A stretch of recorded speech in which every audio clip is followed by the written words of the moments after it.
Pourquoi Dominique pense mal manager? Lorsque Dominique accompagne son équipe, elle attache une importance toute particulière à la cohésion. Ainsi, elle œuvre tout le temps pour que tout le monde s'entende bien au sein de son équipe, comme si cette équipe était leur deuxième famille. Lorsqu'elle donne des objectifs, ou même lorsqu'elle fait des points sur les avancées de ses collaborateurs, elle va donc d'abord chercher à comprendre comment ils vont, comment ils se sentent. Mais ça, Alex ne le supporte pas. Pour Alex, un manager n'est pas une maman. Les états d'âme des gens ne la concernent pas. D'ailleurs, toute cette mièvrerie l'agace, surtout lorsque le business se fait attendre. Par conséquent, quand Dominique se retrouve en rendez-vous individuel avec sa collaboratrice Alex, cela s'avère très compliqué. En effet, Dominique a du mal à se positionner, car elle se retrouve face à quelqu'un qui prend immédiatement l'ascendant sur elle. Quant à Alex, elle coupe court à tout échange considéré comme non professionnel. Résultat, Dominique va progressivement se plier et laisser Alex agir. Cette situation est complètement délétère pour les deux et ne satisfait en vrai personne. En effet, Dominique va se sentir dépassée et être une mauvaise manager, ce qui va impacter immédiatement sa confiance en soi. De son côté, Alex va prendre le lead et ne plus du tout considérer Dominique comme sa manager. Au bout de quelque temps, toute l'équipe sera impactée. Alex, non cadré par Dominique, va prendre de plus en plus d'initiatives et ainsi la place de leader effaçant complètement Dominique. Légitimé par ses avancées rapides et concluantes, Alex sera inarrêtable. Bonjour, je suis Candide Mejia, psychologue, docteur en psychologie, consultante et formatrice, et je vais décrypter ici cette situation somme toute classique. Dominique ne supporte pas l'agression, la non-considération de l'autre. Elle estime que la bienveillance et la compassion sont des ancrages puissants qui permettent de faire ressortir le potentiel de chacun.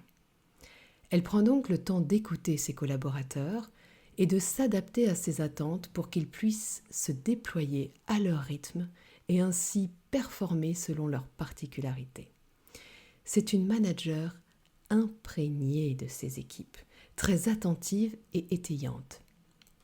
Le problème est bien là, car lorsque les situations de stress arrivent, ce type de management peut vite se transformer en couvade, en une surprotection pouvant être vécue comme pesante, handicapante, voire même totalement inadaptée et inadmissible dans un milieu professionnel. C'est le cas d'Alex.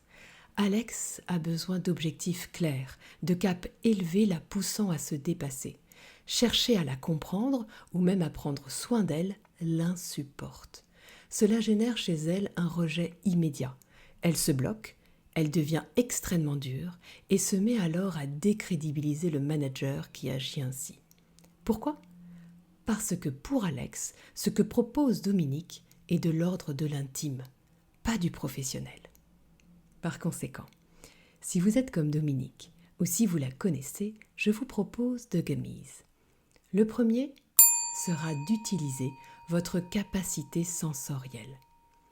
Posez avant chaque entretien ce que vous ressentez de la personne que vous allez recevoir, ces spécificités qui vous font sourire lorsque vous pensez à elle.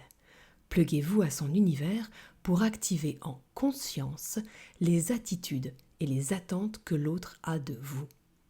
Faites-le avec lucidité. Ne cherchez pas à être gentil.